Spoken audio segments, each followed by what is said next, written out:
The NBA playoffs are right around the corner, and NBA fans are starting to get excited. With the playoffs beginning in just over a week, I think now is a good time to drop some predictions. So, in today's video, I'm going to be telling you my 4 bold predictions I have for the 2021 NBA playoffs with reasoning behind them.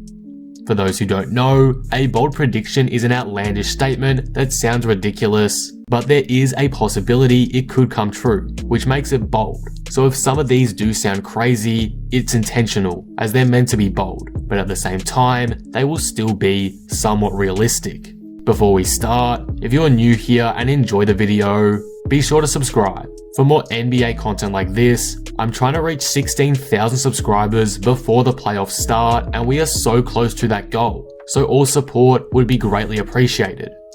Anyway, with that being said, let's get right into these bold predictions.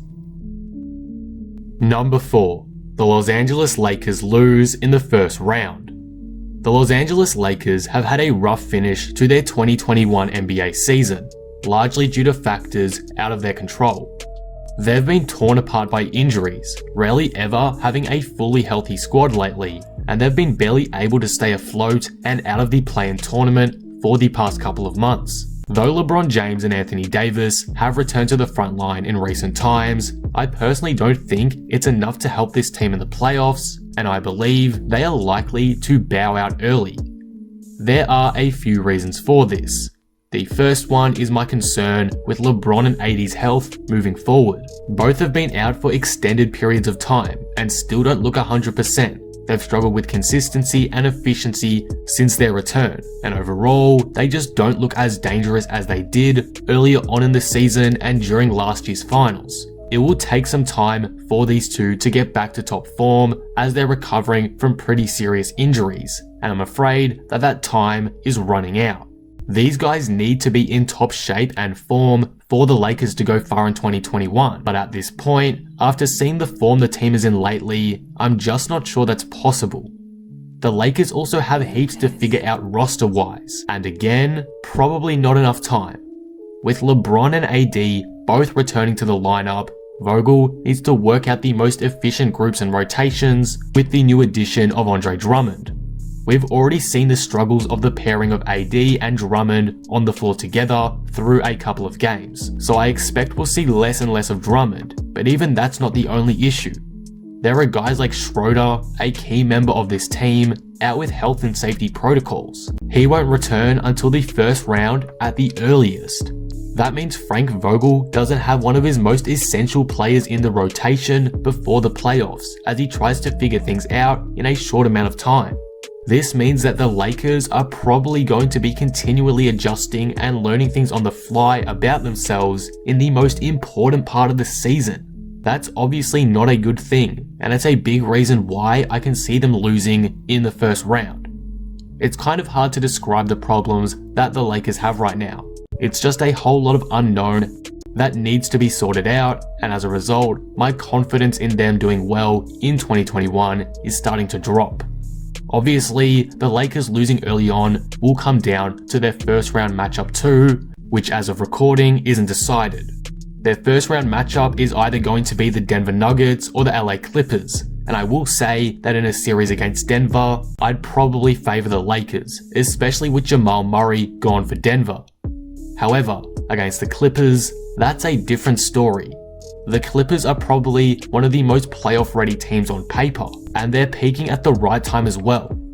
Paul George and Kawhi Leonard are playing the best they've played all season this past month, and they've practically eliminated all of their weaknesses that shot them in the foot in the playoffs last season. They've got a playmaker now in Rondo, their big man depth has significantly improved. If I am a Lakers fan, I am terrified of a first round matchup against the Clippers, because I find it really difficult to see them winning that series, especially if they aren't fully healthy, and especially if they're still sorting out their rotations. Overall, it's not looking fantastic for the Lakers these upcoming playoffs, and it's why they're the first bold prediction on this list. LeBron always proves people wrong and dominates the postseason, but I have a gut feeling this time round it'll be different, and it's why I'm slightly concerned about the Lakers' playoff prospects this season. Number 3. The Golden State Warriors cause a first round upset. The Golden State Warriors have had a rollercoaster ride of a season, and as of when writing, sit in the 8th seed with a record of 33-33. They'll be a feature of the controversial play-in tournament, and I have high confidence they should be able to win that and secure a playoff spot, considering the poor play of San Antonio as of late. Out of any team in the league too, I think the Warriors have the highest upset potential, and that is because of one man named Stephen Curry. And it's why I believe the Warriors have potential to beat the 1 seed these playoffs, or at the very least, give them a run for their money. As of right now, the Utah Jazz are the 1st seed out west, and I think the Warriors match up with them very well. The Warriors' big man depth isn't fantastic, but I highly doubt Rudy Gobert will kill the Warriors offensively, or that Utah will change their game plan to maximize that advantage, because Gobert just isn't all that talented on that side of the court. The Warriors also have Draymond Green to counteract that, and I think he'd be a big X factor in a first round series for Golden State, especially if he can get going offensively. But obviously, as I already stated, the biggest advantage the Warriors have is Stephen Curry, and if they somehow pull off an upset, he will be the reason why.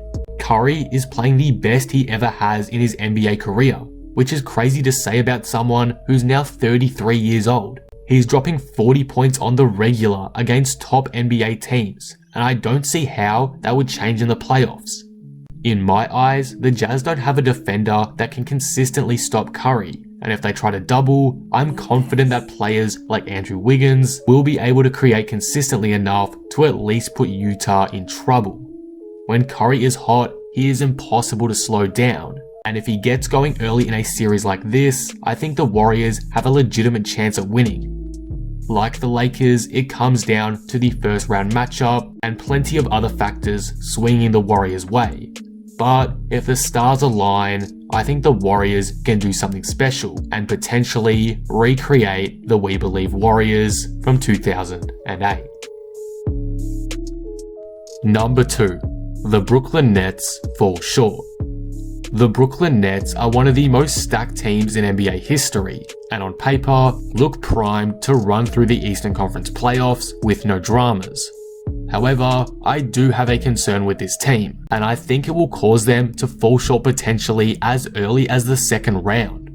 That concern is their interior defense. The Nets lack great interior presences that can stop the likes of Giannis Antetokounmpo and Joel Embiid, 2 players they are almost guaranteed to come up against this postseason. Aside from Durant, they're running a combination of either DeAndre Jordan, Nicholas Claxton, small ball Jeff Green, or Blake Griffin.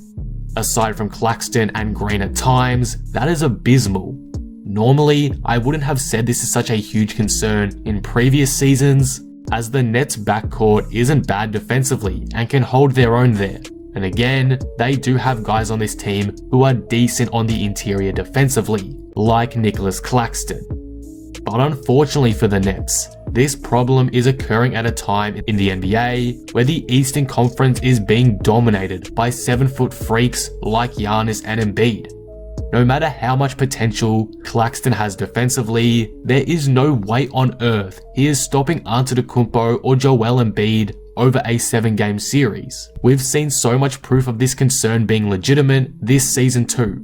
Embiid dominated the Nets a month or so ago with a near 40-point performance, and the Bucks handed Brooklyn back-to-back losses off of 2 enormous performances from Giannis Antetokounmpo, who casually dropped 49 and then 36 on them in those games. The Nets aren't even fully healthy too, and though that can be used as an excuse, it's unclear if they'll return to full health in time for the playoffs.